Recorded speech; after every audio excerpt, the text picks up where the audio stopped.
I want to ask you a question. ನಾನು ನಿಮಗೆ ಒಂದು ಪ್ರಶ್ನೆ ಕೇಳಲು ಬಯಸ್ತೇನೆ.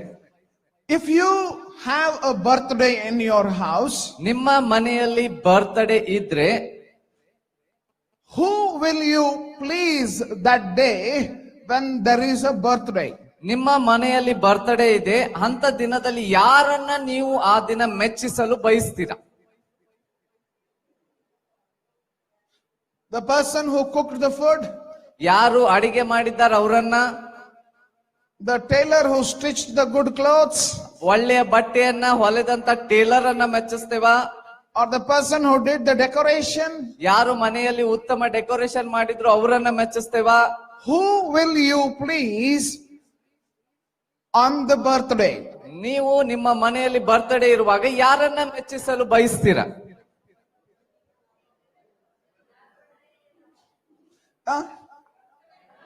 Oh, the birthday boy or the birthday girl?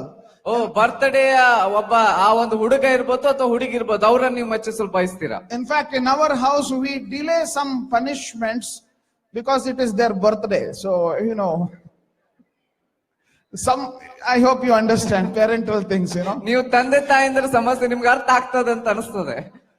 Sometimes we don't want to punish our children. No, because today is their birthday. Maybe we'll punish them tomorrow or day after tomorrow. ಅನೇಕ ಸಾರಿ ನಾವು ಮಕ್ಕಳಿಗೆ ಶಿಕ್ಷೆ ಕೊಡುವುದನ್ನು ಸಹ postpone ಮಾಡ್ತೇವೆ, ಮುಂದೆ ಹಾಕ್ತೇವೆ. ಯಾಕಂದ್ರೆ ಈ ದಿನ ಬರ್ತ್ಡೇ, ಅವನಿಗೆ ಏನು ಮಾಡ್ಲಿಕ್ಕೆ ಹೋಗ್ಬಾರ್ದು, ಶಿಕ್ಷೆ ಕೊಡಬಾರ್ದು ಅಂತ we will somehow please them today. ಯಾಕಂದ್ರೆ ಈ ದಿನ ಅವರು ಜನ್ಮ ದಿನವನ್ನು ಆಚರಿಸ್ತಾ ಇದ್ದಾರೆ, ಹೇಗಾದ್ರೂ ಮಾಡಿ ಅವರನ್ನು ಮೆಚ್ಚಿಸೋಣ ಅಂತ ಪ್ರಯತ್ನ. Whatever they desire, we try to fulfill that. ಅವರ ಒಂದು ಅಭಿಲಾಷೆ ಏನೇನಿರ್ತದೋ ಆ ದಿನ ಅವರಿಗೆ ಪೂರೈಸುವುದಕ್ಕಾಗಿ ಪ್ರಯತ್ನ ಪಡ್ತೇವೆ.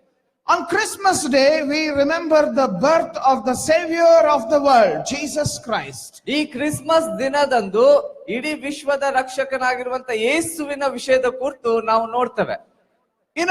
We celebrate his birth on this day. ನಾವು ಆತನ ಜನ್ಮ ದಿನವನ್ನ ಈ ದಿನ ಆಚರಿಸ್ತೇವೆ. We take time to remember the stories that are there which describe what was happening the day Jesus was born. ನಮಗೆ ಇರುವಂತ ಕಥೆಗಳನ್ನ ನೋಡುವುದ್ರ ಮೂಲಕವಾಗಿ ಯೇಸುವಿನ ಜನ್ಮದ ಸಮಯದಲ್ಲಿ ಏನೇನು ನಡೀತು ಎಂಬುದನ್ನು ನಾವು ಗಮನಿಸ್ತೇವೆ. Now, as we do that, it is important for us to take time to ask him, what will please you this day?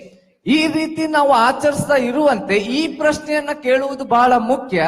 ಈ ದಿನ ಯೇಸುವಿಗೆ ಯಾವ ವಿಷಯ ಮೆಚ್ಚುಗೆ ಆಗ್ತದೆ ಎಂಬುದನ್ನು. We may have decorated our houses. ನಾವು ನಮ್ಮ ಮನೆಗಳನ್ನ ಸುಂದರವಾಗಿ ಅಲಂಕರಿಸಿರಬಹುದು. I think most of us are wearing new clothes. ಈ ದಿನ ಎಲ್ಲರೂ ಸಹ ಹೊಸ ಬಟ್ಟೆಯನ್ನು ಹಾಕಿಕೊಂಡಿದ್ದಾರೆ. I know maybe every house has some special dish. ಈ ದಿನ ಪ್ರತಿಯೊಂದು ಮನೆಗಳಲ್ಲಿ ವಿಶೇಷ ಆಹಾರ ಇರ್ತದೆ. We are enjoying. ನಾವು ಸಂತೋಷಿಸ್ತಾ ಇದ್ದೇವೆ. But how can we make God happy on this day? ನಾವು ದೇವರನ್ನ ಈ ದಿನ ಹೇಗೆ ಸಂತೋಷವ ಪಡಿಸುವುದಕ್ಕೆ ಸಾಧ್ಯತೆ ಉಂಟು? So I want us to pay attention to the all of Christmas story and try to pick up some key things and learn from that and make effort. With all that is happening today, we should make effort to please God. ನಾವು ಈ ಸಮಯದಲ್ಲಿ ಈ ಒಂದು ವಾಕ್ಯ ಭಾಗದಿಂದ ಬರುವಂತ ಬೇರೆ ಬೇರೆ ಕಥೆ ಸನ್ನಿವೇಶಗಳ ಮೂಲಕವಾಗಿ ಎಲ್ಲ ಪ್ರಯಾಸ ಮಾಡುವುದ್ರ ಮೂಲಕ ನಾವು ದೇವರನ್ನ ಹೇಗೆ ಮೆಚ್ಚಿಸಲಿಕ್ಕೆ ಸಾಧ್ಯ ಎಂಬುದನ್ನ ನೋಡ್ಲಿಕ್ಕೆ ಹೋಗೋಣ. The first thing, turn with me to Matthew chapter 1. ನಾವು ಮೊದಲನೇ ಒಂದು ವಿಷಯವನ್ನ ಈ ಒಂದು ಮತ್ತಾಯನ ಸುವಾರ್ತೆ 1ನೇ ಅಧ್ಯಾಯದಲ್ಲಿ ನಾವು ನೋಡ್ತೇವೆ. And verse 24. 24ನೇ ವಚನ. We see there Joseph, he woke up from sleep. He did as the angel of the Lord commanded him. He took his wife. ಆಗ ಯೋಸೇಫನು ನಿದ್ರೆಯಿಂದ ಎಚ್ಚೆತ್ತು ಕರ್ತನ ದೂತನು ತನಗೆ ಅಪ್ಪಣೆ ಕೊಟ್ಟಂತೆ ತನ್ನ ಹೆಂಡತಿಯನ್ನ ಸೇರಿಸಿಕೊಂಡನು. ಆಕೆಯು ತನ್ನ ಚೊಚ್ಚಲ ಮಗಳನ್ನ ಹೆರುವ ತನಕ ಆಕೆಯನ್ನ ಅರಿಯಲಿಲ್ಲ. Notice this. ಇದನ್ನ ಗಮನಿಸ್ರಿ. Before the acceptance that happened, ಅವಳನ್ನ ಸ್ವೀಕರಿಸಕ್ಕಿಂತ ಮುಂಚಿತವಾಗಿ there was lots of confusion. ಅನೇಕ ಗಲಿಬಿಲಿಗಳು ಆ ಸಂದರ್ಭದಲ್ಲಿ ಇದೆ. Joseph was thinking of leaving Mary. ಯೋಸೇಫನು ಯೋಚಿಸ್ತಾ ಇದ್ದಾನೆ ಮರಿಯಳನ್ನ ಬಿಟ್ಟು ಬಿಡ್ಬೇಕಂತ You ಹೇಳಿ. know, many times we have a limited perspective of life. ಅನೇಕ ಸಾರಿ ನಮ್ಗೆ ಜೀವಿತಕ್ಕೆ ವಿಷಯಕ್ಕೆ ಸಂಬಂಧಪಟ್ಟಂತೆ ಬಹಳ ಸ್ವಲ್ಪವಾದ ವಿಷಯದ ಕುರಿತು ನಾವು ಯೋಚಿಸ್ತೇವೆ. And we are very quick to judge people. ಅನೇಕ ಸಾರಿ ನಾವು ಅತಿ ಬೇಗ ಜನರನ್ನ ನಾವು ತೀರ್ಪು ಮಾಡ್ಬಿಡ್ತೇವೆ. So true, even Joseph was almost, he judged and almost decided to leave Mary. ಅದೇ ರೀತಿಯಾಗಿ ಇಲ್ಲಿ ಯೋಸೇಫನ ಜೀವಿತದಲ್ಲಿ ಸುದ್ದಿ ಕೇಳಿದ ನಂತರ ಆತನು ಅವಳನ್ನ ಬಿಟ್ಟು ಬಿಡ್ಬೇಕನ್ನುವಂತ ನಿರ್ಧಾರ ಅತಿ ಬೇಗನೆ ಮಾಡ್ಬಿಡ್ತಾನೆ. How strange it is. Had it happened, it would have been a very, very sad day for Joseph. ಯಾಕಂದ್ರೆ ಇದು ಹೇಗೆ ನಡೀತು ಅಂತಂದ್ರೆ ಯೋಸೇಫನ ಜೀವಿತದಲ್ಲಿ ಬಹಳ ದುಃಖಕರವಾದ ಒಂದು ಸನ್ನಿವೇಶಗಳಿಗೆ ಇದಾಗಿತ್ತು. Many times we do that. ಅನೇಕ ಸಾರಿ ಈ ರೀತಿ ನಾವು ಮಾಡ್ತೇವೆ. We have no patience to listen to another perspective. ನಮಗೆ ತಾಳ್ಮೆ ಅನ್ನುವಂಥದ್ದೇ ಇರುವುದಿಲ್ಲ. ಅನೇಕ ಸಾರಿ ಏನಾಗ್ತದೆ, ಇನ್ನೊಂದು ಸಲಹೆಯನ್ನ ಕೇಳಿ ಅದರ ಸಲಹೆ ತೆಗೆದುಕೊಳ್ಳುವುದಕ್ಕೂ ಸಮಯ ಇರುವುದಿಲ್ಲ. We are too quick to judge. ಅತಿ ಬೇಗನೆ ನಾವು ತೀರ್ಪು ಮಾಡಿ ನಿರ್ಧಾರ ಮಾಡುವುದರಲ್ಲಿ ಅತಿ ಬೇಗನೆ ನಾವು ಮಾಡ್ತೇವೆ. When we judge people, ಯಾವಾಗ ನಾವು ಜನರನ್ನ ನೋಡಿ ತೀರ್ಪು ಮಾಡ್ತೇವೋ we start rejecting people. ಆ ಕ್ಷಣವೇ ನಾವು ಅವರನ್ನ ತಿರಸ್ಕರಿಸಲಿಕ್ಕೆ ಆರಂಭಿಸ್ತೇವೆ. Watch out. ಇದನ್ನ ಲಕ್ಷ್ಯ ಕೊಡ್ರಿ. That God steps into the life of Mary and Joseph to help them understand there is another perspective of the things that are going on in your life. ಅಲ್ಲಿ ಯೋಸೇಫನ ಮತ್ತು ಮರಿಯಳ ಜೀವಿತದಲ್ಲಿ ದೇವರ ಒಂದು ವಿಚಾರ ಪ್ರವೇಶಿಸುವಾಗ ಒಬ್ಬರನ್ನೊಬ್ಬರು ಅರ್ಥ ಮಾಡಿಕೊಳ್ಳುವುದಕ್ಕಾಗಿ ಅದು ಸಹಾಯ ಮಾಡುವಂತ. And when Joseph realized ಯೋಸೇಫನು ಇದ್ರ ವಿಷಯದ ಕುರಿತು ಗ್ರಹಿಸಿಕೊಂಡಾಗ and recognized the will of God, ಆವಾಗ ದೇವರ ಚಿತ್ತ ಏನಂತೂ ಆತನು ಗ್ರಹಿಸಿಕೊಂಡಾಗ that family became a blessed family. ಆ ದಿನ ಆ ಕುಟುಂಬ ಆಶೀರ್ವದಿಸಲ್ಪಟ್ಟಂತ ಕುಟುಂಬವಾಗ್ಲಿಕ್ಕೆ So ಸಾಧ್ಯ ಆಗಿದೆ. don't be in a hurry to judge anybody. ಯಾರನ್ನಾದ್ರೂ ತೀರ್ಪು ಮಾಡುವುದು ಅಥವಾ ತಪ್ಪನ್ನು ಹೊರಿಸುವುದು ವಿಷಯದಲ್ಲಿ ಅತಿ ಬೇಗನೆ ತಾಳ್ಮೆ ಇಲ್ಲದೆ ವರ್ತಿಸ್ಲಿಕ್ಕೆ ಹೋಗ್ಬೇಡ್ರಿ. So Jesus told in Matthew chapter 7, please remember that passage, he talks of how we should not be in a hurry to judge others. ಯೇಸು ಸ್ವಾಮಿ ಮತ್ತಾಯನ ಸುವಾರ್ತೆ 7ನೇ ಅಧ್ಯಾಯದಲ್ಲಿ ಹೇಳ್ತಾನೆ ಹೇಗೆ ಜನರ ಮೇಲೆ ನಾವು ತಕ್ಷಣವೇ ತೀರ್ಪನ್ನ ಯಾಕೆ ಮಾಡಬಾರ್ದು, ಹೇಗೆ ಮಾಡಬಾರ್ದು ಎಂಬುದರ ಬಗ್ಗೆ. Look at verse 1 and 2. 1 ಮತ್ತು 2ನೇ ವಚನ ಅಲ್ಲಿ ನೋಡ್ರಿ. Judge not that you be not judged, for with the judgment you pronounce you will be judged, and with the measure you use it will be measured to you. ತೀರ್ಪು ಮಾಡಬೇಡ್ರಿ, ಹಾಗೆ ನಿಮಗೂ ತೀರ್ಪಾಗುವುದಿಲ್ಲ. ನೀವು ಮಾಡುವ ತೀರ್ಪಿಗೆ ಸರಿಯಾಗಿ ನಿಮಗೆ ತೀರ್ಪಾಗುವುದು. ನೀವು ಅಳೆಯುವ ಅಳತೆಯಿಂದಲೇ ನಿಮ್ಮನ್ನು ಸಹ ಅಳೆಯುವರು. Verse 5. 5ನೇ ವಚನ. You hypocrite, first take the log out of your own eye, and then you will see clearly to take the speck out of your brother's eye. ಕಪಟಿಯೇ, ಮೊದಲು ನಿನ್ನ ಕಣ್ಣಿನೊಳಗಿಂದ ತೊಲೆಯನ್ನ ತೆಗೆದು ಹಾಕುಕೋ, ಆಮೇಲೆ ನಿನ್ನ ಸಹೋದರ ಕಣ್ಣಿನೊಳಗಿಂದಿರುವಂತ ರವೆಯನ್ನ ತೆಗೆಯುವುದಕ್ಕೆ ಚೆನ್ನಾಗಿ ಕಾಣಿಸುವುದು. In Joseph's life, ಯೋಸೇಫನ ಜೀವಿತದಲ್ಲಿ it was easy for him to find fault with his wife. ಆತನ ಹೆಂಡತಿಯ ವಿಷಯದಲ್ಲಿ ಅವಳ ತಪ್ಪುಗಳನ್ನ ಹಿಡಿಯುವಂತದ್ದು ಆತನಿಗೆ ಬಹಳ ಸರಳವಿತ್ತು. But then God steps in to help him understand another different perspective. ಆದ್ರೆ ದೇವರು ಅವರ ಜೀವಿತದಲ್ಲಿ ಪ್ರವೇಶಿಸಿ ಇದನ್ನ ಬೇರೆ ವಿಧದಲ್ಲಿ ದೃಷ್ಟಿಕೋನದಲ್ಲಿ ನೋಡುವುದಕ್ಕೆ ದೇವರು ಸಹಾಯ ಮಾಡ್ತಾನೆ. So in this season, it is a reminder for us also, we must not judge others quickly. ನಾವು ಈ ಒಂದು ದಿನದಲ್ಲಿ ಆಚರಣೆಯಲ್ಲಿ ಇರುವಂತೆ ನಾವು ಜನರನ್ನ ಅತಿ ಬೇಗನೆ ತೀರ್ಪು ಮಾಡುವಂತದ್ದು, ತಪ್ಪು ಹೊರಿಸುವಂತದ್ದು ವಿಷಯದಲ್ಲಿ ನಾವು ಎಚ್ಚರವಾಗಿರಬೇಕಾಗಿದೆ. God has a point of view. Please consult God before you judge anybody. ಯಾರೋ ನೀವು ಬೇರೆಯವರ ಮೇಲೆ ತೀರ್ಪು ಮಾಡೋದಕ್ಕಿಂತ ಮುಂಚಿತವಾಗಿ ದೇವರಿಗೆ ಅದರ ವಿಷಯದ ಕುರಿತು ಬೇರೆ ವಿಚಾರವಿದೆ, ಅದನ್ನ ದಯಮಾಡಿ ತಿಳಿದುಕೊಳ್ಳ್ರಿ. It could be about your relatives. ನಿಮ್ಮ ಒಂದು ಸಂಬಂಧಿಕರಿರ್ಬೋದು. It could be about your office. ನಿಮ್ಮ ಆಫೀಸ್ ನಲ್ಲಿ ಇರುವಂತವ್ರು ಇರ್ಬೋದು. Or it could be about within your own family, husband and wife. ನಿಮ್ಮ ಕುಟುಂಬದ ಸದಸ್ಯರೇ ಗಂಡ ಅಥವಾ ಹೆಂಡತಿ ಆಗಿರ್ಬೋದು. This is the season of acceptance. ಈ ಒಂದು ದಿನ ಅಂತ ನಾವು ಹೇಳುವಾಗ, ಆಚರಿಸುವಂತ ದಿನ ಅಂತ ಹೇಳುವಾಗ, ಒಬ್ಬರನ್ನೊಬ್ಬರು ಸ್ವೀಕರಿಸುವಂತ ದಿನ ಇದು. Hallelujah. Hallelujah. This is a season of acceptance. ಸ್ವೀಕರಿಸುವಂತ ದಿನ ಇದು. Hallelujah. Hallelujah. So today as you go back home as well, make sure you take God's perspective, which is always good for you. Forgive people and accept them just as they are. ಈ ದಿನ ನೀವು ಈ ಸ್ಥಳವನ್ನ ಬಿಟ್ಟು ಹೋಗುವಾಗ ಇದನ್ನ ನಾವು ದೇವರ ಒಂದು ದೃಷ್ಟಿಕೋನವನ್ನ ನಾವು ಸ್ವೀಕರಿಸೋಣ. ದೇವರು ಬಯಸುವಂತೆ ತಿರಸ್ಕರಿಸದೆ ಅವರನ್ನ ಸ್ವೀಕರಿಸಿಕೊಳ್ಳುವಂತ ಕೆಲಸವನ್ನ ನಾವು ಮಾಡೋಣ. In Luke chapter 2 we see the continuation of the Christmas story from a different angle. ಲೂಕನ ಸುವಾರ್ತೆಯಲ್ಲಿ ಕ್ರಿಸ್ಮಸ್ಸಿನ ಆಚರಣೆಯ ದಿನದಂದು ಆದಂತ ಘಟನೆಯನ್ನ ಇನ್ನೊಂದು ವಿಧದಲ್ಲಿ ಮುಂದುವರೆದಿರುವಂತ ಭಾಗವಾಗಿ ನಾವು ನೋಡ್ತೇವೆ. Chapter 2 and verse 1. 2ನೇ ಅಧ್ಯಾಯ 1ನೇ ವಚನ. In those days a decree went out from Caesar Augustus that all the world should be registered. This was the first registration when Quirinius was governor of Syria.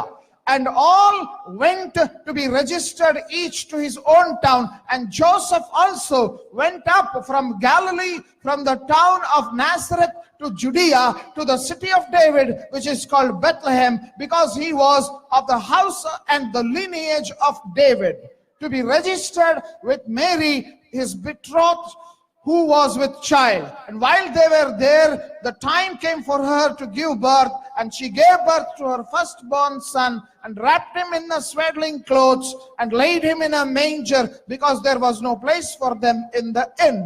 ಆ ಕಾಲದಲ್ಲಿ ರಾಜ್ಯವೆಲ್ಲ ಕಾನೆ ಶುಮಾರಿ ಬರೆಸಿಕೊಳ್ಳಬೇಕೆಂಬ ಆಜ್ಞೆಯು ಚಕ್ರವರ್ತಿಯಾದ ಅಗುಸ್ತನಿಂದ ಹೊರಟಿತು.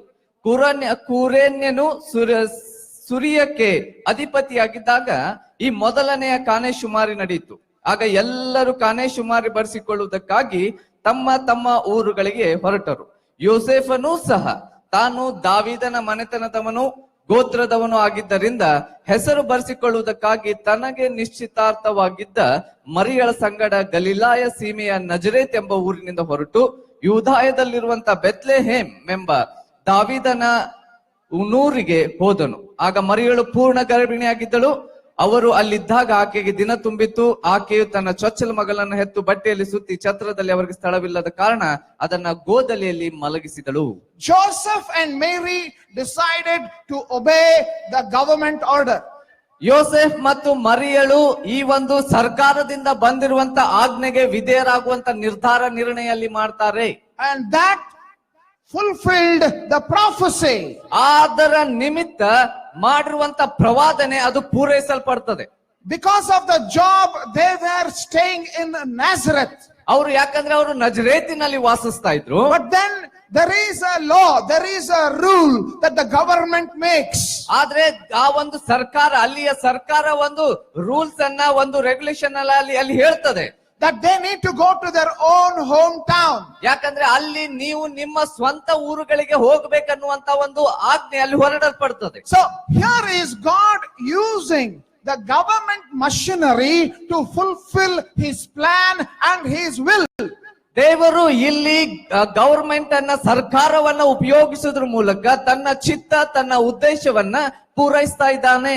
Hundreds of years ago he had told that Bethlehem will be the place where Jesus is going to be born. 100 ವರ್ಷಗಳ ಹಿಂದೆ ಆತನು ಹೇಳಿದ್ದನು, ಬೆತ್ಲೆಹೇಮೆ ಆ ಒಂದು ಯೇಸು ಕ್ರಿಸ್ತನು ಜನ್ಮ ತಾಳಿ ಬರುವಂತ ಊರಾಗಿರ್ತದೆ ಅಂತ ಹೇಳಿ. But then Mary and Joseph are somewhere else. ಆದ್ರೆ ಅವರು ಮರಿಯಳು ಮತ್ತು ಯೋಸೆಫನು ಆ ಬೆತ್ಲೆಹೇಮ್ ಅನ್ನ ಬಿಟ್ಟು ಬೇರೆ ಒಂದು ಊರಿನಲ್ಲಿದ್ದಾರೆ. How will they get them to Bethlehem? ಆದ್ರೆ ಈಗ ಅವರನ್ನ ಬೆತ್ಲೆಹೇಮಿಗೆ ಹೇಗೆ ಕರೆದುಕೊಂಡು ಬರುವುದು?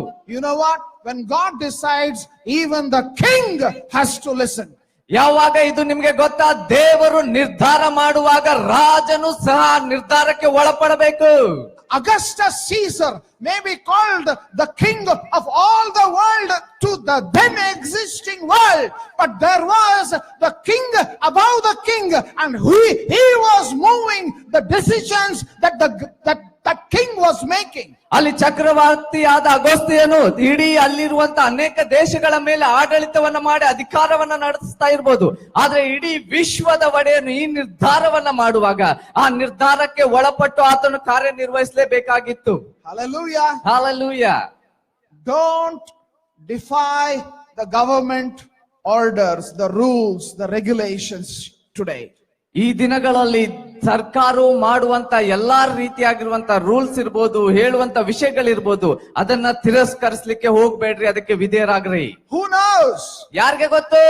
God would be using the governments that are ruling today to do something good in your life. ಯಾರಿಗೆ ಗೊತ್ತು? ದೇವರು ಈ ದಿನದಲ್ಲಿ ಸರ್ಕಾರವನ್ನ ಆಡಳಿತ ಮಾಡುವಂತ ಆಡಳಿತದ ನಿಮಿತ್ತವೇ ನಮ್ಮ ಜೀವಿತಕ್ಕೆ ಆಶೀರ್ವಾದ ತರುವಂತೆ ಮಾಡ್ಲಿಕ್ಕೆ ಸಾಧ್ಯತೆ ಉಂಟು. If he could use the Caesar Augustus, he can use anybody even today. He has not changed. He is the same yesterday, today and forever.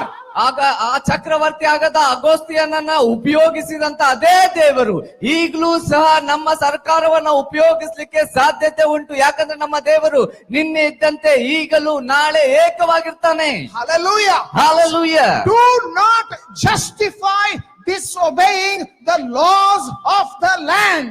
ನಾವು ಇರುವ ಸ್ಥಳದಲ್ಲಿರುವಂತ ಸರ್ಕಾರದ ನಿಯಮಗಳನ್ನ ಪಾಲಿಸದೆ ಇರುವಂತ ವಿಷಯಗಳಿಗೆ ನಾವು ಹೋಗ್ಲೇಬಾರದು. Don't even think that I will do bad things because the government is like this. I will do all bad things because the government is like this. Had Joseph and Mary decided that, what would have happened? ನಾವು ಈ ರೀತಿಯಾಗಿ ಹೇಳುವುದಲ್ಲ, ಸರ್ಕಾರ ಈ ರೀತಿ ಇದೆ ಅದಕ್ಕೋಸ್ಕರ ನಾನು ಈ ರೀತಿಯಾಗಿ ಮಾಡ್ತೇನೆ, ಅದು ಆ ರೀತಿಯಾಗಿ ವರ್ತಿಸ್ತದೆ, ನಾನು ಹೀಗೆ ಮಾಡ್ತೇನೆ ಅಂತಲ್ಲ. ಆದ್ರೆ ಇಲ್ಲಿ ಯೋಸೇಫನು ಮರಿಯಳು ಆತರ ವಿಷಯದ ಕುರಿತು ಯೋಚಿಸದೆ ಅವರು ಹೇಗೆ ವಿಧೇಯರಾದ್ರು? So obey the rules. ಅದಕ್ಕೋಸ್ಕರವೇ ನಿಯಮಗಳನ್ನ ಪಾಲಿಸ್ರಿ. Typical one example is Swachh Bharat. Swachh Bharat ಈ ಒಂದು ಅಭಿಯಾನದ ವಿಷಯದ ಕುರಿತು ಸಹ ಇದು ಉದಾಹರಣೆ ನೋಡೋಣ. You know, if you keep your surrounding clean, ನಿಮ್ಮ ಅಕ್ಕಪಕ್ಕದ ಒಂದು ಪರಿಸರವನ್ನ ಶುದ್ಧವಾಗಿಟ್ಟುಕೊಂಡ್ರೆ who will be healthy? ಯಾರಿಗೆ ಆರೋಗ್ಯ ಸಿಗ್ತದ್ರಿ? Hallelujah. Hallelujah. And you wouldn't need to be prayed for being, sick. ನೀವು ಅನೇಕ ಸಾರಿ ಅನಾರೋಗ್ಯದ ವಿಷಯಕ್ಕಾಗಿ ಪ್ರಾರ್ಥಿಸುವಂತ ಪರಿಸ್ಥಿತಿ. Just clean your hand before you wash your hand before you eat your food, and keep your environment clean.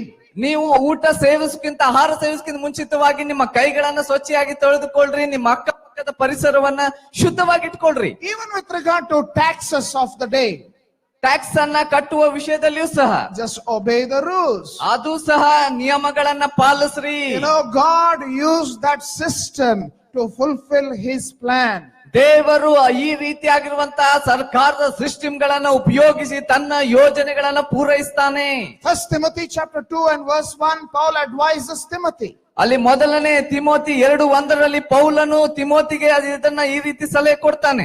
Very clear cut advice. ಬಹಳ ನೇರವಾಗಿರುವಂತ ಒಂದು ಸಲಹೆ. 1 Timothy chapter 2 verse 1. ಮೊದಲನೇ Timothy 2ನೇ ಅಧ್ಯಾಯ 1ನೇ ವಚನ. The Bible says, ಸತ್ಯವೇದ ಹೇಳುತ್ತದೆ, I urge then first of all the petitions, prayers, intercession, thanksgiving we made for all people, for kings and all those in authority, that we may live peacefully and quiet lives in all godliness and holiness. ಅಲ್ಲಿ ವಾಕ್ಯ ಭಾಗ ಎಲ್ಲದಕ್ಕಿಂತ ಮೊದಲು ಮನುಷ್ಯರೆಲ್ಲರಿಗೋಸ್ಕರವು, ಅರಸುಗಳಿಗಾಗಿಯೂ ಎಲ್ಲಾ ಅಧಿಕಾರಿಗಳಿಗಾಗಿಯೂ ವಿಜ್ಞಾಪನೆಗಳನ್ನ, ಪ್ರಾರ್ಥನೆಗಳನ್ನ, ಮನವಿಗಳನ್ನ, ಕೃತಜ್ಞತಾ ಸ್ತುತಿಗಳನ್ನ ಮಾಡಬೇಕೆಂದು ಎಚ್ಚರಿಸುತ್ತೇನೆ. ಹೀಗೆ ನಾವು ಶಾಂತಿ ಸಮಾಧಾನದಿಂದ ಕೂಡಿದ ಜೀವನವನ್ನ ಪೂರ್ಣ ಭಕ್ತಿಯಿಂದಲೂ ಗೌರವದಿಂದಲೂ ನಡೆಸುವುದಕ್ಕಾಗುವುದು. If there is no peace, ಸಮಾಧಾನ ಇಲ್ಲದಿದ್ರೆ, if there is no as the word of God says, especially in Timothy, when Paul is mentioning, if there is no tranquility, if there is no quiet life, ಇಲ್ಲಿ ಸಮಾಧಾನ ಮತ್ತು ಶಾಂತದಂತ ಜೀವನ ಇಲ್ಲದಿದ್ರೆ, who is to be blamed? ಯಾರು ಆ ವಿಷಯಕ್ಕೆ ಆ ಒಂದು ತಪ್ಪನ್ನು ಹೊರಿಸಲಿಕ್ಕೆ ಸಾಧ್ಯತೆ ಉಂಟ್ರಿ? ಯಾರ ಮೇಲೆ ತಪ್ಪು ಹೊರಿಸಬೇಕು? ಹಾಗಾದ್ರೆ we are not praying for our governments. ಯಾಕಂದ್ರೆ ನಾವು ನಮ್ಮ ಸರ್ಕಾರಕ್ಕಾಗಿ ಪ್ರಾರ್ಥಿಸ್ತಾ ಇಲ್ಲ, ಅದಕ್ಕೋಸ್ಕರ ಈ ಪರಿಸ್ಥಿತಿ ಇದೆ. if there is lack of peace, ಅನೇಕ ಈ ಒಂದು ಸಮಾಧಾನವಿಲ್ಲದಿರುವಂತ ಪರಿಸ್ಥಿತಿ, if there is lack of quiet life, ಈ ಒಂದು ಶಾಂತವಾಗಿರುವಂತ ಜೀವನ ನಡೆಸುವುದಕ್ಕೆ ಸಾಧ್ಯತೆ ಇಲ್ಲದಿರುವಂತ ಪರಿಸ್ಥಿತಿ, the Bible asks us that we need to be praying for those who are in authority. ಯಾಕಂದ್ರೆ ದೇವರ ವಾಕ್ಯ ನಮ್ಗೆ ಹೇಳ್ತದೆ ನಮ್ಮ ಮೇಲಿರುವಂತ ಅಧಿಕಾರಿಗಳಿಗೋಸ್ಕರ ನಾವು ಪ್ರಾರ್ಥಿಸಬೇಕಂತ ಹೇಳಿ. So when we don't pray for them, ನಾವು ಅವ್ರಿಗೋಸ್ಕರ ಪ್ರಾರ್ಥಿಸದಿದ್ರೆ we start sitting and criticizing them. ಅದರ ಬದಲಾಗಿ ನಾವು ಅವರ ವಿರುದ್ಧವಾಗಿ ಮಾತನಾಡ್ತಾ ಅವ್ರ ತಪ್ಪುಗಳನ್ನು ಹಿಡಿತಾ ನಿಲ್ತೇವೆ. No, the Bible does not ask us to sit and criticize the government. The Bible asks us to pray for those who are in authority. ಆದ್ರೆ ದೇವರ ವಾಕ್ಯ ನಮ್ಮನ್ನ ಇರುವಂತ ಸರ್ಕಾರದ ವಿರುದ್ಧ ಮಾತನಾಡುವುದು ಹೀಯಾಳಿಸುವುದಲ್ಲ, ಅದರ ಬದಲಾಗಿ ನಾವು ಅದರ ಕುರಿತು ಪ್ರಾರ್ಥಿಸಬೇಕಂತ ಹೇಳ್ತದೆ. Hallelujah. Hallelujah. You know, we had a road that was really in a bad shape. ಒಂದು ರೋಡ್ ಬಹಳ ಕೆಟ್ಟು ಹೋಗಿರುವಂತ ರೋಡ್ ರೀ. We, instead of approaching the authorities, we as a church decided to pray about it. ನಾವು ಈ ಒಂದು ರೋಡಿನ ಸಮಸ್ಯೆ ವಿಷಯದ ಕುರಿತು ಅಧಿಕಾರಿಗಳಿಗೋಸ್ಕರ ಹೋಗಿ ನಾವು ಅವರೊಟ್ಟಿಗೆ ಮಾತನಾಡೋಕ್ಕಿಂತ ಹೆಚ್ಚಾಗಿ ನಾವು ಪ್ರಾರ್ಥಿಸ್ಲಿಕ್ಕೆ ನಿರ್ಧಾರ ಮಾಡಿದ್ವಿ. Do you remember that church? ಸಭೆಯೇ ನೆನಪಿದೆಯಾ? Do you remember that? We were praying for the road. ನಾವು ರೋಡಿಗಾಗಿ ಪ್ರಾರ್ಥಿಸ್ತಾ ಇದ್ವಿ, ನೆನಪಿದೆಯಾ? Just lift your hands. How many of you, we were all together as a church praying that, Lord, this approach road to the place where we worship must be right. ನಾವು ಆರಾಧಿಸ್ತಾ ಇರುವಂತ ಸ್ಥಳ, ಅದರ ಪಕ್ಕ ಸುತ್ತಮುತ್ತಲಿರುವಂತ road ಉತ್ತಮವಾಗಿರ್ಬೇಕಂತ ಹೇಳಿ ಪ್ರಾರ್ಥಿಸ್ತಾ ಇದ್ವಿ. And you know now what is happening? ನಿಮ್ಗೆ ಗೊತ್ತಾ ಈಗ ಏನ್ ನಡೀತಾ ಇದೆ ಅಂತ ಹೇಳಿ? They are now making a cement road there. ಈಗ ಅಲ್ಲಿ ಸಿಮೆಂಟಿನ ಉತ್ತಮವಾದ ರೋಡ್ ಅನ್ನು ಮಾಡ್ತಾ ಇದ್ದಾರೆ. Hallelujah. Hallelujah. Bible tells we must pray for those who are in authority. ದೇವರ ಬೈಬಲ್ ಹೇಳ್ತದೆ ನಾವು ನಮ್ಮ ಮೇಲಿರುವಂತ ಅಧಿಕಾರಿಗಳಿಗೋಸ್ಕರ ಪ್ರಾರ್ಥಿಸಬೇಕಂತ ಹೇಳಿ. Luke chapter 2 and verse 8. ಲೂಕನ ಸುವಾರ್ತೆ 2ನೇ ಅಧ್ಯಾಯ 8ನೇ ವಚನ. What is God expecting from us? ದೇವರು ನಮ್ಮಿಂದ ಏನನ್ನ ಅಪೇಕ್ಷಿಸ್ತಾ ಇದ್ದಾನೆ? Luke chapter 2 and verse 8 is the story of the ಇಲ್ಲಿ ಲೂಕನ ಸುವಾರ್ತೆ 2ನೇ ಅಧ್ಯಾಯ 8ನೇ ವಚನದಲ್ಲಿ ಈ ಒಂದು ಕುರುಬರ ಒಂದು ಕಥೆಯನ್ನು ಕಾಣ್ತೇವೆ. This is what the Bible says. ಇದು ದೇವರ ವಾಕ್ಯ ಈ ರೀತಿಯಾಗಿ ಹೇಳ್ತದೆ. And in the same region there were shepherds out in the field keeping watch over their flock by night. And an angel of the Lord appeared to them. The glory of the Lord shone around them and they were filled with fear. And an angel said to them, fear not, for behold, I bring you good news of great joy that will be for all the people. ಆ ಸೀಮೆಯಲ್ಲಿ ಕುರುಬರು ಹೊಲದಲ್ಲಿದ್ದುಕೊಂಡು ರಾತ್ರಿಯಲ್ಲಿ ತಮ್ಮ ಕುರಿ ಹಿಂಡನ್ನ ಕಾಯುತ್ತಿರಲಾಗಿ ಕರ್ತನ ದೂತನೊಬ್ಬನು ಬಂದು ಅವರ ಎದುರಿನಲ್ಲಿ ನಿಂತನು. ಕರ್ತನ ಪ್ರಭೆಯು ಅವರ ಸುತ್ತಲೂ ಪ್ರಕಾಶಿಸಿತು. ಅವರು ಬಹಳವಾಗಿ ಹೆದರಿದರು. ಆ ದೂತನವರಿಗೆ, ಹೆದರಬೇಡ್ರಿ, ಕೇಳಿರಿ, ಜನರಿಗೆಲ್ಲಾ ಮಹಾ ಸಂತೋಷವನ್ನುಂಟು ಮಾಡುವ ಶುಭ ಸಮಾಚಾರವನ್ನ ನಿಮಗೆ ತಿಳಿಸುತ್ತೇನೆ. The first one is acceptance. Joseph accepted Mary. ಮೊದಲನೇದಾಗಿ ಯೋಸೇಫನು ಮರಿಯಳನ್ನ ಸ್ವೀಕರಿಸಿಕೊಂಡಿರುವಂತೆ ಮೊದಲನೇ point ಸ್ವೀಕರಿಸಿಕೊಳ್ಳಬೇಕು. The second one is obedience to the law. ನಾವು ಎರಡನೇದಾಗಿ ನೋಡಿದ್ವಿ, ನಾವು ಇರುವಂತ ನಿಯಮಗಳನ್ನ policy ವಿಧೇಯರಾಗಬೇಕು. Joseph and Mary complied with the law of the land. ಅಲ್ಲಿ ಅವರು ಇರುವಂತ ಸ್ಥಳದಲ್ಲಿ ಅವರು ಮಾಡಿರುವಂತ ಸರ್ಕಾರದ ನಿಯಮಕ್ಕೆ ಒಳಪಟ್ಟರು, ವಿಧೇಯರಾದ್ರು. But then the third thought that I want to bring to your notice is, ಮೂರನೇ ಒಂದು ವಿಷಯವನ್ನ ನಿಮ್ಮ ಗಮನಕ್ಕೆ ತರಲು ಬಯಸ್ತೇನೆ. you know, God wants to give a good news.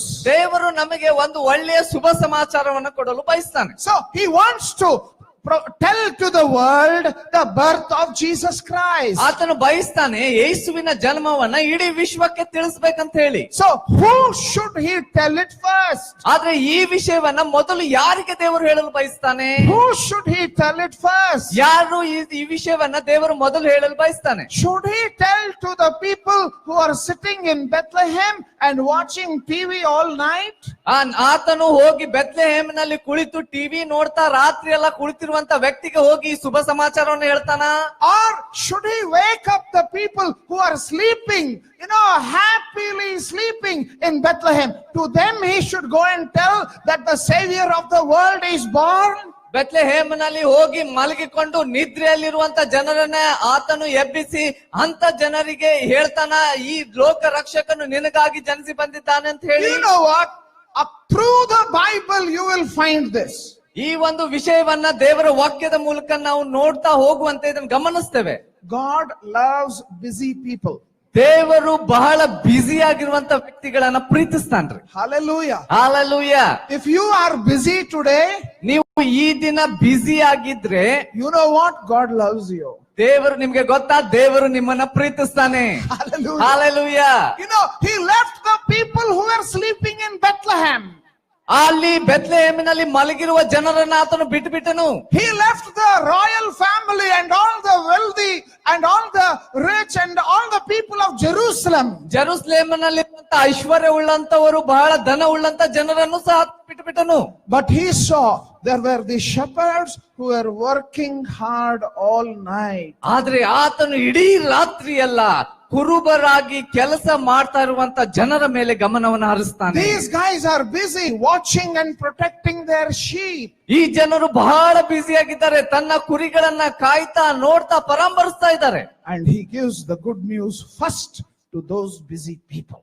ಆತನು ಅದೇ ವ್ಯಕ್ತಿಗಳಿಗೆ, ಕುರುಬರಿಗೆ ಹೋಗಿ ಮೊದಲನೇ ಒಂದು ಶುಭ ಸಂದೇಶವನ್ನ ಅವರಿಗೆ ಆತನು ಅಲ್ಲಿ ಕೊಡ್ತಾನೆ. Hallelujah. Hallelujah. God expects us to be busy so that he will give lots of good news to us. ದೇವರು ಬಯಸ್ತಾನೆ ನಮ್ಮ ಜೀವಿತದಲ್ಲಿ ನಾವು ಬ್ಯುಸಿ ಆಗಿರ್ಬೇಕಂತ ಹೇಳಿ. ಯಾಕಂದ್ರೆ ಆತನು ಇಂಥ ಒಳ್ಳೆಯ ಶುಭ ಸಮಾಚಾರವನ್ನ ನಮ್ಮ ಜೀವಿತಕ್ಕೂ ಕೊಡಲು ಬಯಸ್ತಾನೆ. We hear this English statement, you know, idle mind is devil's workshop. ಆ ಇಂಗ್ಲಿಷ್ ನಲ್ಲಿ ಈ ರೀತಿ ಮಾತಿದೆ, ಖಾಲಿಯಾದ ತಲೆ, ಯೋಚನೆ ಇಲ್ಲದಿರುವಂತ ತಲೆ ಇದ್ದು ಬಿಟ್ರೆ ಅಲ್ಲಿ ಒಂದು ಸೈತಾನನ ಕೆಲಸ ನಡೀತದೆ ಅಂತ. You know what? India is the highest, you know, the topmost country with the digital consumption. You know, we are at the topmost people in the world. We have lots of, you know, we are downloading lots of stuff from the internet. ಈ ಭಾರತ ವಿಷಯದ ಕುರಿತು ನಾವು ನೋಡುವಾಗ ವಿಶ್ವದಲ್ಲಿ ಅತಿ ಉನ್ನತ ಸ್ಥಳದಲ್ಲಿದೆ. ಯಾವ ವಿಷಯದಲ್ಲಿ ಅಂದ್ರೆ ಈ ಒಂದು ಟೆಕ್ನಾಲಜಿ, ಡಿಜಿಟಲ್ ಸಂಬಂಧಪಟ್ಟಂತೆ ಅನೇಕ ವಿಷಯಗಳನ್ನ ನಾವು ಇಂಟರ್ನೆಟ್ ಗಳ ಮೂಲಕವಾಗಿ ಡೌನ್ಲೋಡ್ ಮಾಡುವ ವಿಷಯದಲ್ಲಿ. But what are you uploading? ಆದ್ರೆ ಏನು ಅಪ್ಲೋಡ್ ಮಾಡ್ತಾ ಇದ್ದೀರಿ? Download ಬಹಳಾಗಿದೆ. What you are consuming a lot, but what are you living? ಅನೇಕ ವಿಷಯಗಳನ್ನ ಸ್ವೀಕರಿಸ್ತಾ ಇದ್ರಿ, ಆದ್ರೆ ಏನು ಜೀವಿಸ್ತಾ ಇದ್ದೀರಿ? God loves busy people. ದೇವರು ಬ್ಯುಸಿ ಇರುವಂತ ವ್ಯಕ್ತಿಗಳನ್ನ ಪ್ರೀತಿಸ್ತಾನೆ. So sitting in front of the TV and watching somebody, you know, the entertainment channels, ನೀವು ಟಿವಿಗಳ ಮುಂದೆ ಕುಂತು ಆ ಎಂಟರ್ಟೈನ್ ಮಾಡುವಂತ ಕೆಲವೊಂದು ಚಾನೆಲ್ ಗಳನ್ನ ನೋಡ್ತಾ ಕುಳಿತುಕೊಂಡ್ಬಿಟ್ರೆ don't expect that good news will come to you. ಅಂತ ಸಂದರ್ಭದಲ್ಲಿ ಒಳ್ಳೆ ಶುಭ ಸಮಾಚಾರ ನಿಮ್ಮ ಜೀವಿತಕ್ಕೆ ನಿಮಗೆ ಬಂದು ಭೇಟಿ ಆಗ್ತದೆ ಅಂತ ಯೋಚಿಸಬೇಡ್ರಿ, ಅಪೇಕ್ಷಿಸಬೇಡ್ರಿ. You know, the actors there, they are working hard. Maybe God will choose them and give them the good news. You fellows are sitting there and increasing your cholesterol and fat and all that. How can God choose you to give you the good news? ನೀವು ಟಿವಿಯನ್ನ ನೋಡ್ತಾ ಇರುವಂತ, ಟಿವಿನಲ್ಲಿ act ಮಾಡ್ತಾ ಇರುವಂತ ವ್ಯಕ್ತಿಗಳನ್ನ ದೇವರು ಉಪಯೋಗಿಸಿ ಅವರಿಗೆ ಶುಭ ಸಂದೇಶವನ್ನ ಕೊಡಬಹುದು.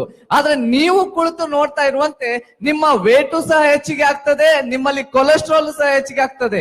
ನಿಮಗೆ ಹೇಗೆ ಈ ಶುಭ ಸಂದೇಶ ದೊರಲಿಕ್ಕೆ ಸಾಧ್ಯ? In 1 Thessalonica chapter 4, ಮೊದಲನೇ ಥೆಸಲೋನಿಕ 4ನೇ ಅಧ್ಯಾಯ, notice what Paul is advising to the church of Thessalonica with regard to how they should live.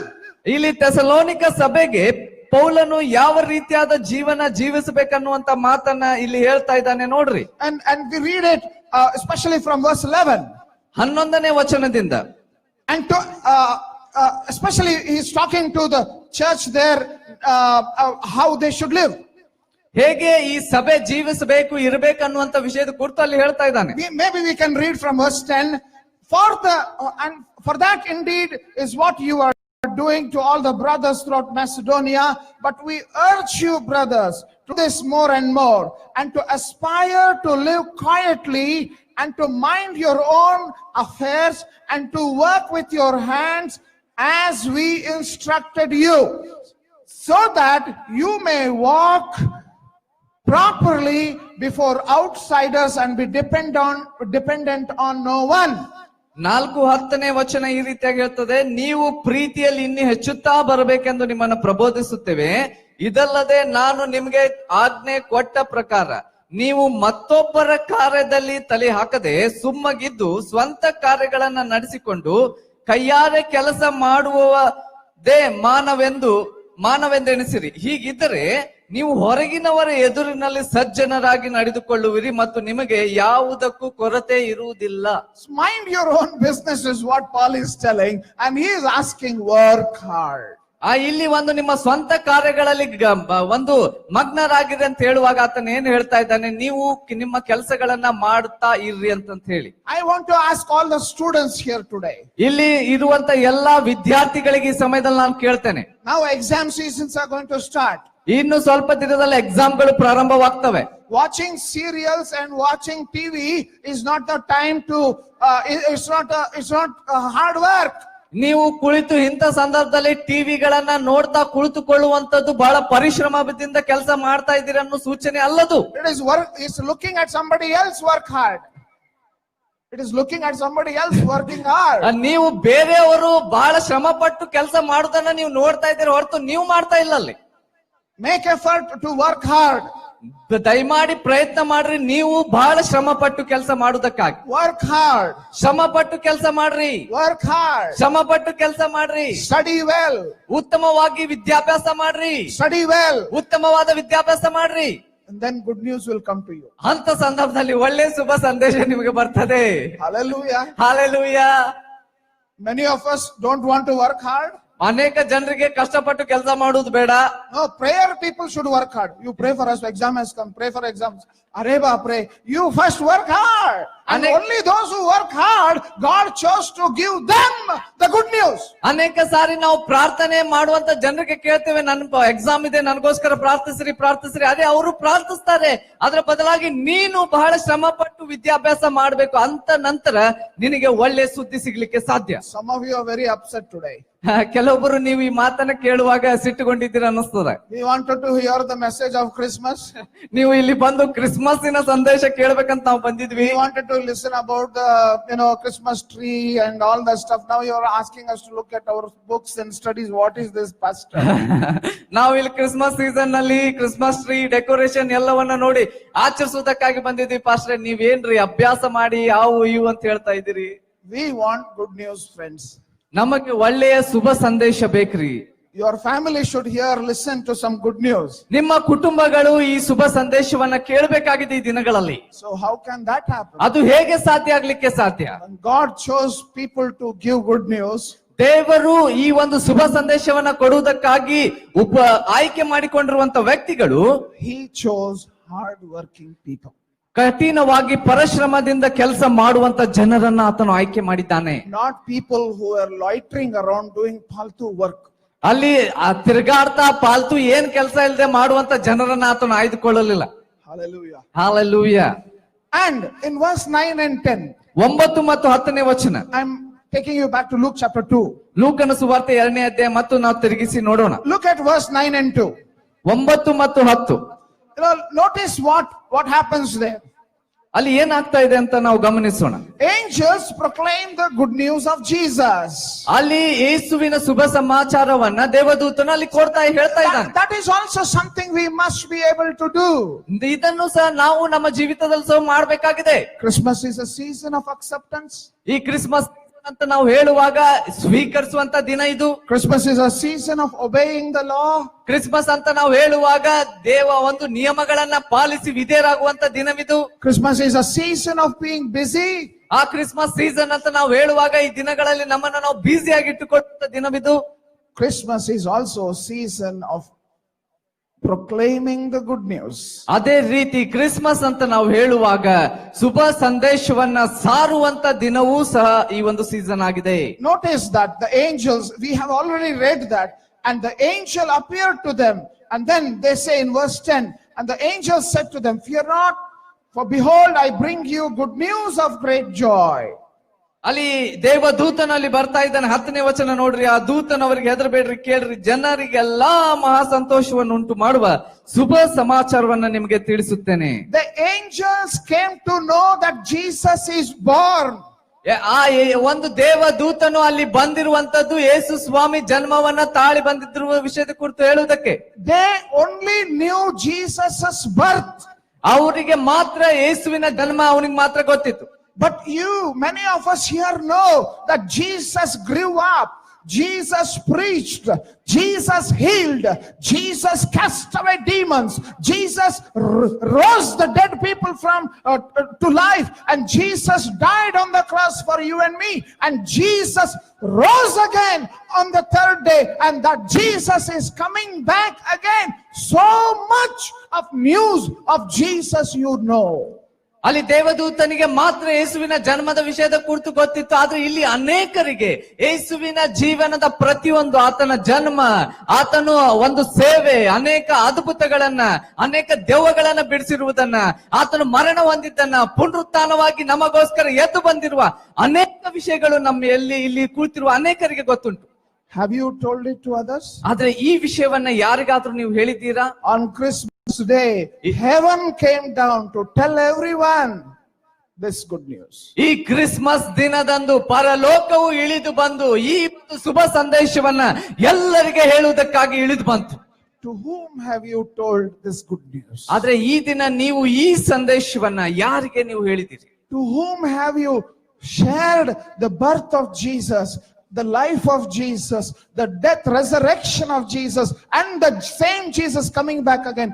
To whom have you shared? ಯಾರಿಗೆ ನೀವು ಇದನ್ನ ಸಾರಿ ಹೇಳಿದಿರಿ? ಆತನ ಜನ್ಮ, ಆತನ ಸೇವೆ, ಆತ ನಮಗೋಸ್ಕರ ಪ್ರಾಣ ಕೊಟ್ಟದ್ದು, ಪುನರುತ್ಥಾನವಾಗಿ ಎದ್ದು ಬಂದದ್ದು, ತಿರುಗಿ ನಮಗೋಸ್ಕರ ಎರಡನೇ ಸಾರಿ ಬರುವಂತ ವಿಷಯದ ಕುರಿತು.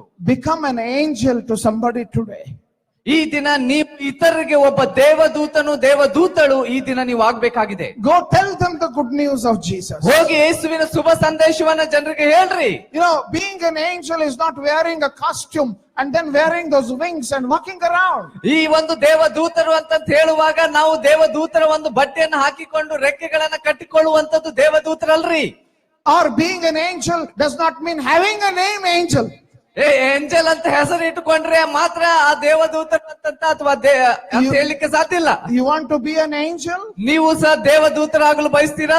Go share the life of Jesus to the world, waiting for the good news. ಹೋಗಿ ಲೋಕಕ್ಕೆ ಹೇಳ್ರಿ, ಆ ಶುಭ ಸಂದೇಶಕ್ಕಾಗಿ ಕಾಯ್ತಾ ಇರುವಂತ ಲೋಕಕ್ಕೆ ಶುಭ ಸಂದೇಶವನ್ನ ಸಾರುವ ದೇವದೂತರು ನೀವಾಗ್ರಿ. Paul reminds us this in Romans chapter 1 verse 14 and 14 onwards. ಆ ರೋಮಾಪುರದ ಬರೆದ ಪತ್ರಿಕೆಯಲ್ಲಿ ಪೌಲನು ಇದನ್ನ ನೆನಪಿಸಿಕೊಳ್ತಾನೆ 14ನೇ ಒಂದು ಅಧ್ಯಾಯದಲ್ಲಿ.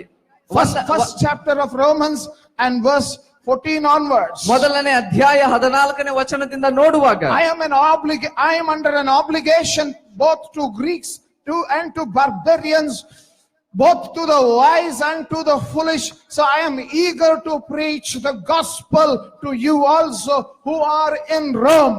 For I am not ashamed of the gospel, for it is the power of God for salvation to everyone who believes, to the Jew first and also to the Greek. ಗ್ರೀಕರಿಗೂ ಇತರ ಜನಗಳಿಗೂ ಜ್ಞಾನಿಗಳಿಗೂ ಮೂಢರಿಗೂ ತೀರಿಸಬೇಕಾದ ಒಂದು ಋಣ ನನ್ನ ಮೇಲೆ ಅದೇ. ಹೀಗಿರುವುದರಿಂದ ರೋಮಾಪುರದಲ್ಲಿರುವ ನಿಮಗೂ ಸಹ ಸುವಾರ್ತೆಯನ್ನ ಸಾರುವುದಕ್ಕೂ ನಾನಂತೂ ಸಿದ್ಧವಾಗಿದ್ದೇನೆ. ಸುವಾರ್ತೆಯ ವಿಷಯದಲ್ಲಿ ನಾನು ನಾಚಿಕೊಳ್ಳುವವನಲ್ಲ. ಆ ಸುವಾರ್ತೆಯು ದೇವರ ಬಲ ಸ್ವರೂಪವಾಗಿದ್ದು ಮೊದಲು ಯಹೂದ್ಯರಿಗೆ ಆಮೇಲೆ ಗ್ರೀಕರಿಗೆ ಅಂತೂ ನಂಬುವವರೆಲ್ಲರಿಗೂ ರಕ್ಷಣೆಯನ್ನ ಉಂಟು ಮಾಡುವುದಾಗಿದೆ. Gospel is Jesus Christ. ಈ ಒಂದು ಸುವಾರ್ತೆ ಅಂತ ನಾವು ಹೇಳುವಾಗ ಅದು ಯೇಸುವಿನ ವಿಷಯದ ಕುರಿತು.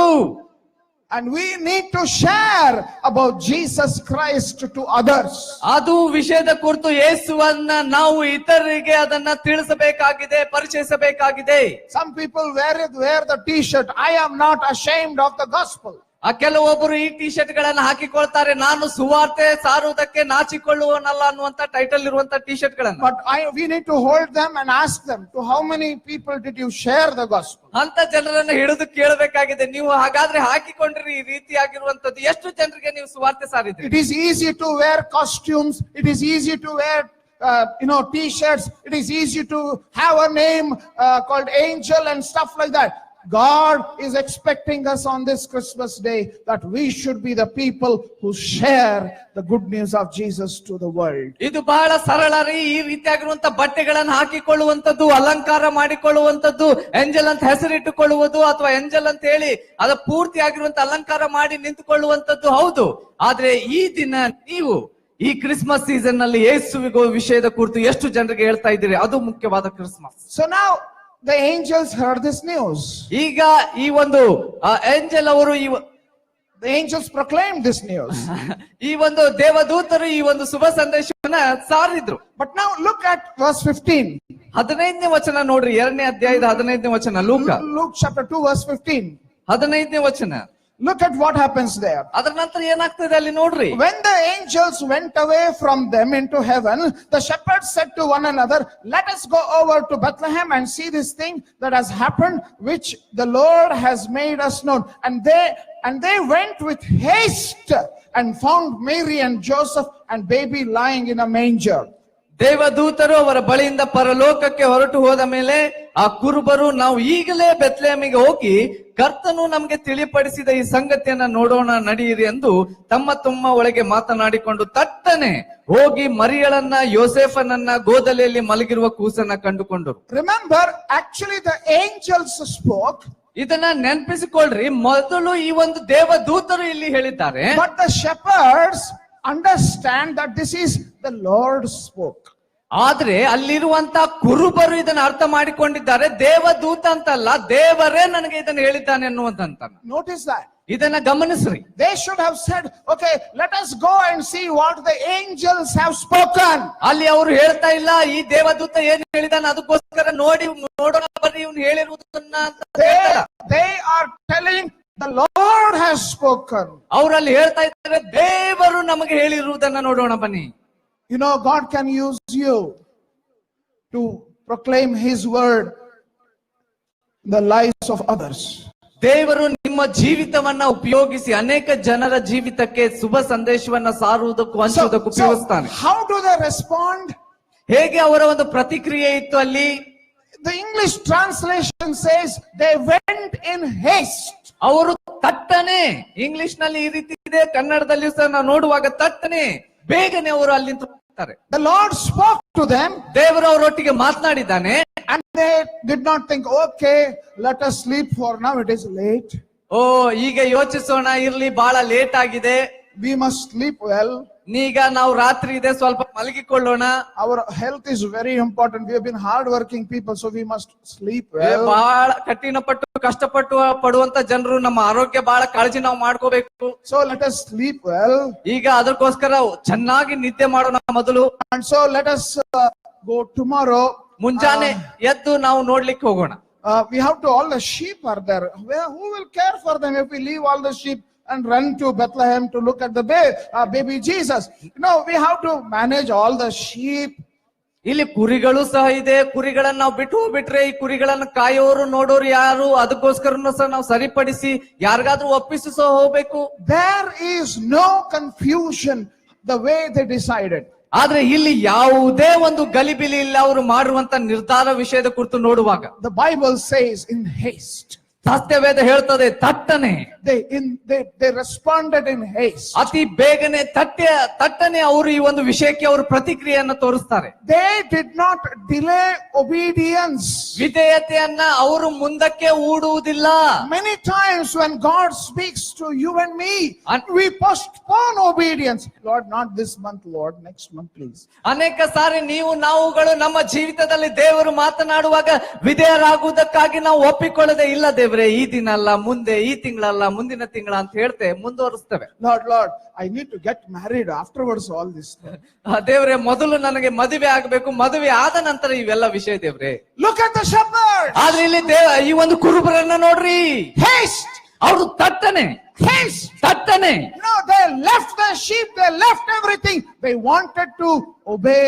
They wanted to do what God was expecting them to do. ಅವರು ತಮ್ಮಲ್ಲಿರುವಂತಹ ಕುರಿಗಳನ್ನ, ಅಲ್ಲಿರುವಂತಹ ಪರಿಸ್ಥಿತಿ ಸನ್ನಿವೇಶ ಎಲ್ಲವನ್ನ ಬಿಟ್ಟು ತಟ್ಟನೆ ಅವರು ದೇವರು ಹೇಳಿರುವ ವಿಷಯವನ್ನ ಮಾಡುವುದಕ್ಕಾಗಿ ಮುಂದೆ ಹೋದ್ರು. Why? ಯಾಕೆ? The question is why? ಪ್ರಶ್ನೆ ಯಾಕೆ? Why there was such a immediate obedience? ಯಾಕೆ ಇಷ್ಟು ತಟ್ಟನೆ ಬೇಗನೆ ಆಗಿರುವಂತ ನಿರ್ಣಯ ಮಾಡಿ ವಿಧೇಯರಾದ್ರು ಅವರು? You know why? ನಿಮ್ಗೆ ಗೊತ್ತಾ ಯಾಕಂದ್ರೆ? God was their priority. ಯಾಕಂದ್ರೆ ದೇವರೇ ಅವರಿಗೆ ಮೊದಲನೆಯ ಪ್ರಾಶಸ್ತ್ಯ ಆಗಿತ್ತು. Their sheep was not their priority. ಅವರಿಗಿರುವಂತ ಕುರಿಗಳು ಅವರ ಮೊದಲನೇ ಪ್ರಾಶಸ್ತ್ಯ ಅಲ್ಲ. Their job was not their priority. ಅವರು ಮಾಡುವ ಕೆಲಸ ಅವರಿಗೆ ಮೊದಲನೇ ಪ್ರಾಶಸ್ತ್ಯ ಅಲ್ಲ. Their rest was not their priority. ಅವರು ಮಾಡುವಂತ ತೆಗೆದುಕೊಳ್ಳುವಂತ ವಿಶ್ರಾಂತಿ ಅವರಿಗೆ ಮೊದಲ ಪ್ರಾಶಸ್ತ್ಯ ಅಲ್ಲ. Many of us are using these excuses and not obeying God because, oh, job, oh, responsibilities. Look at the shepherds. They obeyed God instantaneously because God was first in their life. ಈ ರೀತಿ ಅನೇಕರು ನಾವು ನಮ್ಮ ಜೀವಿತಗಳಲ್ಲಿ ನೆವಗಳನ್ನ ಹೇಳ್ತಾ ಇದ್ದೇವೆ ವಿಧೇಯರಾಗದೆ. ನಮಗಿರುವಂತ ಉದ್ಯೋಗ, ನಮಗಿರುವಂತ ಕೆಲಸ, ನಮಗಿರುವಂತ ಜವಾಬ್ದಾರಿಗಳನ್ನ ಹೇಳ್ತಾ ನಾವು ವಿಧೇಯತೆಯನ್ನ ಮುಂದೆ ಓಡ್ತಾ ಇದ್ದೇವೆ. ಆದ್ರೆ ಇಲ್ಲಿ ದೇವ ಈ ಒಂದು ಕುರುಬರನ್ನ ನೋಡ್ರಿ, ಅವರು ಆಗಿರುವಂತ ವಿಧೇಯತೆಯನ್ನ. Delayed obedience is practically disobedience. ನಿಜವಾಗ್ಲೂ ಹೇಳ್ಬೇಕಾಗಿದ್ರೆ ನಾವು ವಿಧೇಯರಾಗುವ ವಿಷಯದಲ್ಲಿ ಬಹಳ ಸಮಯವನ್ನ ತೆಗೆದುಕೊಂಡು ತಟ್ಟನೆ ಆಗದಿದ್ರೆ ಇನ್ನೊಂದು ರೀತಿಯಲ್ಲಿ ಅವಿಧೇಯತೆಯನ್ನೇ ಅದು ಆಗಿದೆ. This is the season of obeying God.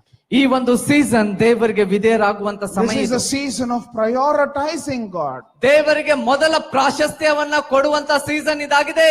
It is more important than decorating our houses, decorating our own self. Obedience to God is most important. If God is important to you, you will obey Him first. ಮನೆಗಳನ್ನ ಅಲಂಕರಿಸುವಂತದ್ದು, ಉತ್ತಮ ಬಟ್ಟೆಗಳನ್ನ ಧರಿಸಿಕೊಳ್ಳುವಂತದ್ದು, ಇವೆಲ್ಲಕ್ಕಿಂತ ಮೊದಲಾಗಿ ದೇವರು ನಿಮ್ಮ ಜೀವಿತದಲ್ಲಿ ಮೊದಲನೆಯ ಪ್ರಾಶಸ್ತ್ಯ ಉಂಟಾಗಿ ಆತನು ಮೊದಲನೆಯವನು ಆಗಿರುವಂತದ್ದೇ ಮೊದಲ ಅದು ವಿಧೇಯತೆ ತೋರಿಸುವಂತದ್ದು. Conclusion, verse 20 of Luke chapter 2. ಲೂಕನ ಸುವಾರ್ತೆ 2ನೇ ಅಧ್ಯಾಯದ 20ನೇ ವಚನದ ಕೊನೆಯ ಒಂದು ಭಾಗವನ್ನ ಪಾಯಿಂಟ್ ಅನ್ನ ನೋಡ್ತೀವಿ, ನಾವು And ಮುಕ್ತಾಯಗೊಳಿಸ್ತೇವೆ. the Bible says, and the shepherds returned, glorifying, praising God for all they heard and seen as it had been told them. ಕುರುಬರು ತಮಗೆ ದೂತರಿಂದ ಹೇಳಲ್ಪಟ್ಟಂತೆಯ ಎಲ್ಲಾ ಸಂಗತಿಗಳನ್ನ ಕೇಳಿ ನೋಡಿ ಅವುಗಳಿಗೋಸ್ಕರ ದೇವರನ್ನ ಕೊಂಡಾಡುತ್ತಾ ಸ್ತುತಿಸುತ್ತಾ ಹಿಂತಿರುಗಿ ಹೋದರು.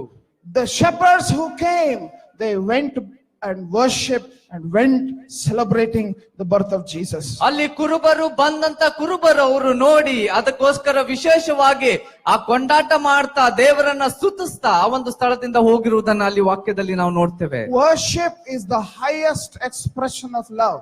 ನಾವು ಸಲ್ಲಿಸುವಂತ ಆರಾಧನೆ, ನಾವು ತೋರಿಸುವಂತ ಪ್ರೀತಿ, ಅತ್ಯುನ್ನತವಾದ ಪ್ರೀತಿಯನ್ನ ನಾವು ಇದ್ರ ಮೂಲಕವಾಗಿ ತೋರಿಸ್ಲಿಕ್ಕೆ ಸಾಧ್ಯ. I repeat it again. ತಿರುಗಿ ನಾನು ಅದನ್ನ ಹೇಳ್ತೇನೆ. Worship is the highest expression of love. ನೀವು ಪ್ರೀತಿಯನ್ನ ತೋರಿಸ್ತಾ ಇದ್ದೀರಿ ಎಂಬುದಕ್ಕಾಗಿ ಹೇಳುವಂತೆ ಮೊದಲು ನೀವು ಸಲ್ಲಿಸುವಂತ ಆರಾಧನೆಯನ್ನ ಸಲ್ಲಿಸುವಾಗ ಅದು ತೋರ್ಪಡಿಸುವಂತ ಕಾರ್ಯ ನಡೀತದೆ. We may sing, Lord, I love you.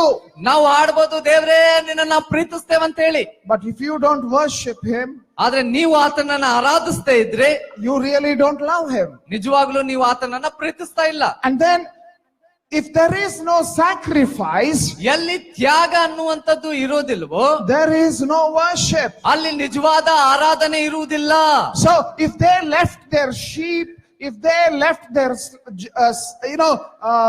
sheep as well, and if they left their jobs in order to worship God, ಅಲ್ಲಿ ಅವರು ಇರುವಂತ ಅವ್ರ ಕುರಿಗಳನ್ನ, ಅವರ ಕೆಲಸಗಳನ್ನ, ಎಲ್ಲಾ ವಿಷಯಗಳನ್ನ ಬದಿಗೊತ್ತಿ ದೇವರನ್ನ ಆರಾಧಿಸುವುದಕ್ಕಾಗಿ ಅವರು ಹೋದ್ರು.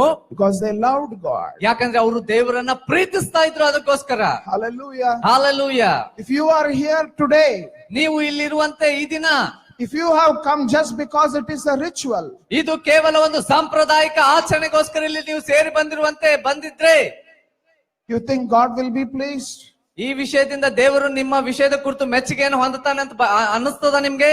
God is looking at your heart. ದೇವರು ನಿಮ್ಮ ಹೃದಯಗಳನ್ನ ನೋಡ್ತಾ ಇದ್ದಾನೆ. God is searching for true worshippers. ದೇವರು ಈ ದಿನಗಳಲ್ಲಿ ನಿಜವಾದ ಸತ್ಯವಾದ ಆರಾಧಕರನ್ನು ಹುಡುಕ್ತಾ ಇದ್ದಾನೆ. John chapter 4, that's what Jesus tells the Samaritan woman. ಅಲ್ಲಿ ಯೋಹಾನನ ಸುವಾರ್ತೆ 4ನೇ ಅಧ್ಯಾಯದಲ್ಲಿ ಈ ಒಂದು ಸ್ತ್ರೀಗೆ ಯೇಸು ಸ್ವಾಮಿ ಹೇಳುವಂತ ಮಾತು, You know, God is searching for people who will worship Him. ದೇವರನ್ನ ಆರಾಧಿಸುವ ಜನರನ್ನ ದೇವರು ಈ ದಿನಗಳಲ್ಲಿ ಹುಡುಕ್ತಾ ಇದ್ದಾನೆ. And when we read from verse 21 onwards, 4ನೇ ಅಧ್ಯಾಯ 21ನೇ ವಚನದಿಂದ ನಾವು ಓದುವುದಾಗಿದ್ರೆ, Jesus said to her, "Woman, believe me, the hour is coming when neither on this mountain nor in Jerusalem will you worship the Father. You worship what you do not know. We worship what we know. For salvation is from Jews.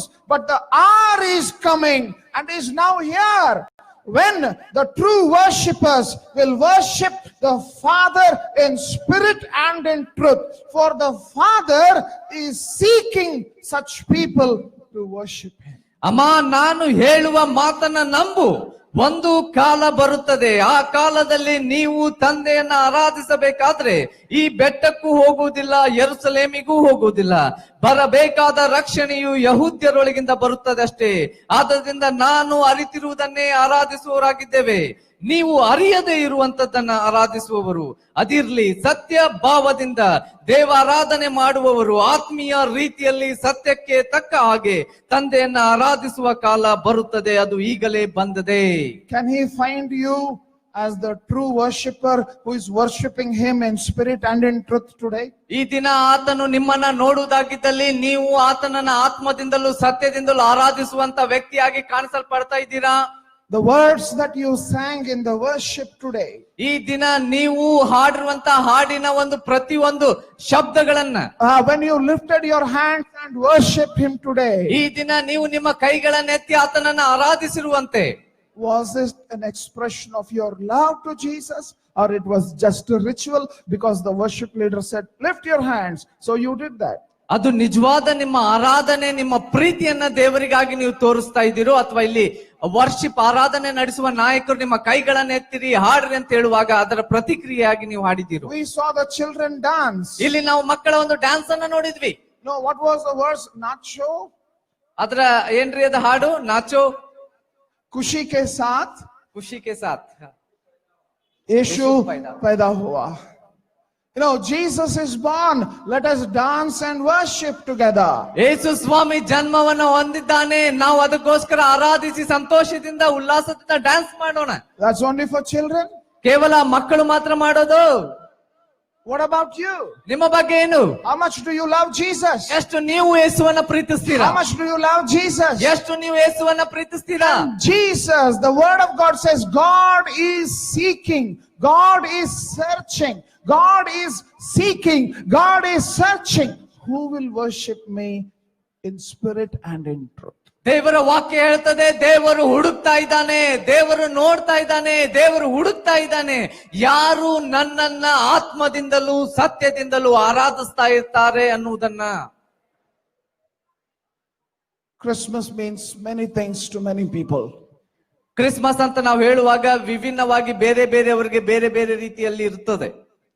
But we must do what pleases God. ಆದ್ರೆ ನಾವು ದೇವರು ಯಾವನ್ನ ದೇವರಿಗೆ ಮೆಚ್ಚುಗೆ ಆಗ್ತದೋ ಅದನ್ನ ಈ ದಿನದಲ್ಲಿ ಮಾಡಬೇಕಾಗಿದೆ. Hallelujah. Hallelujah. You know, make every effort today to please God. ಏನು ಮಾಡ್ಲಿಕ್ಕೆ ಸಾಧ್ಯ ಎಲ್ಲವನ್ನ ಮಾಡೋಣ, ದೇವರನ್ನ ಈ ದಿನ ನಾವು ಮೆಚ್ಚಿಸೋಣ. Accepting people. ಜನರನ್ನ ಸ್ವೀಕರಿಸೋಣ. People whom you may not like, accept them because Jesus is the reason. ನಿಮ್ಗೆ ಇಷ್ಟಪಡದ ವ್ಯಕ್ತಿಗಳಿದ್ರೆ ಅವ್ರನ್ನು ಸಹ ನೀವು ಅವರನ್ನ ಸ್ವೀಕರಿಸಿ, ಯಾಕಂದ್ರೆ ಯೇಸು ನಿಮ್ಮನ್ನ ಪ್ರೀತಿಸುವ ನಿಮಿತ್ತ. Hallelujah. Hallelujah. Obey the law. ಇರುವಂತ ನಿಯಮಗಳನ್ನ ಪಾಲಿಸ್ರಿ. Be busy. ಬಹಳ ಬಿಸಿ, ಯಾವಾಗ್ಲೂ ಕೆಲಸ ಮಾಡ್ತಾ ಕಾರ್ಯೋನ್ಮುಖಿಯಾಗಿರ್ರಿ. Proclaim the good news. ಒಳ್ಳೆಯ ಸಂದೇಶವನ್ನ, ಶುಭ ಸಮಾಚಾರವನ್ನ ಸಾರ್ರಿ. Prioritize God. ದೇವರಿಗೆ ಮೊದಲನೇ ಪ್ರಾಶಸ್ತ್ಯ ನಿಮ್ಮ ಜೀವಿತದಲ್ಲಿ ಕೊಡ್ರಿ. And worship Him. ಅದರ ನಂತರ ಆತನಿಗೆ ಆರಾಧನೆಯನ್ನ ಸಲ್ಲಿಸ್ರಿ. That is Christmas. ಅದೇ ನಿಜವಾದ Christmas. Hallelujah. Hallelujah. That is Christmas. ಅದೇ ನಿಜವಾದ Christmas. And may I ask the worship team to come on the stage? Is Maybe we will truly, if you have felt, pray, I did not really worship today, this is the time.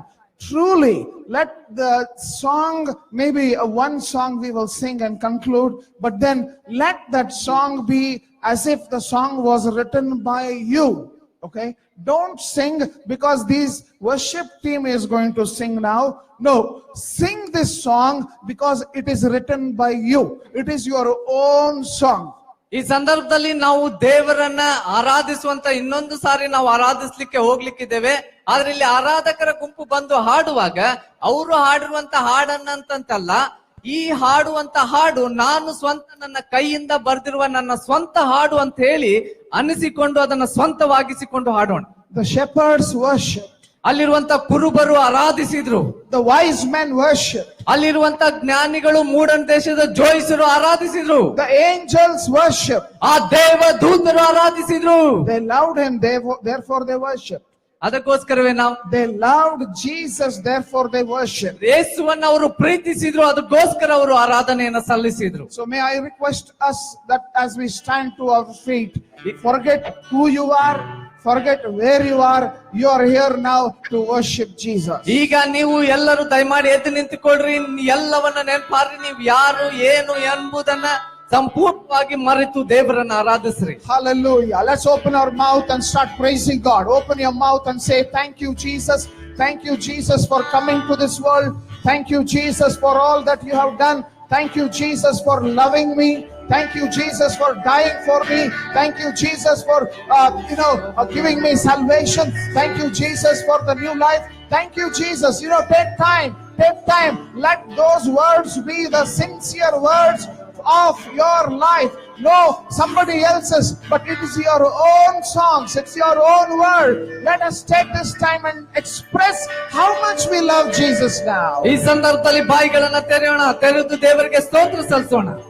ನನ್ನ ಕಾಲು ಜಾರಿ ನಡೆಯುವ ನನ್ನ ಜೀವನ ಪ್ರತಿ ಮಾರ್ಗವು ಸರಿಪಡಿಸುವ ತಂದೆ. Lift your hands, please. Lift your hands. ಕಾಲು ಜಾರಿ ನಡೆಯುವ ನನ್ನ ಜೀವನ ಪ್ರತಿ ಮಾರ್ಗವು ಸರಿಪಡಿಸುವ ತಂದೆ. ಹಗಲ ಸೂರ್ಯ ಬಾಧೆಯಾಗಲಿ, ರಾತ್ರಿ ಚಂದ್ರ ಬಾಧೆಯಾಗಲಿ, ನಗಲದಂತೆ ಕಾಯುವ ನಿನ್ ಪ್ರೇಮ. ಹಗಲ ಸೂರ್ಯ ಬಾಧೆಯಾಗಲಿ, ರಾತ್ರಿ ಚಂದ್ರ ಬಾಧೆಯಾಗಲಿ, ನಗಲದಂತೆ ಕಾಯುವ ನಿನ್ ಪ್ರೇಮ. Isaiah, Isaiah, Isaiah, Isaiah,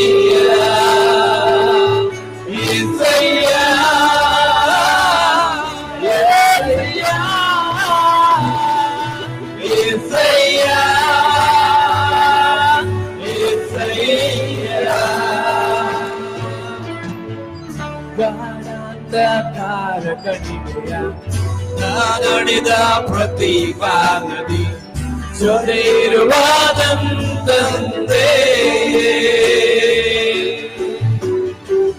ಗಾಢಾಂಧಕಾರ ಕಣಿವೆಯ ನಡೆದ ಪ್ರತಿ ಕಾಲದಿ ಜೊತೆಯಿರುವಾದಂತೆ.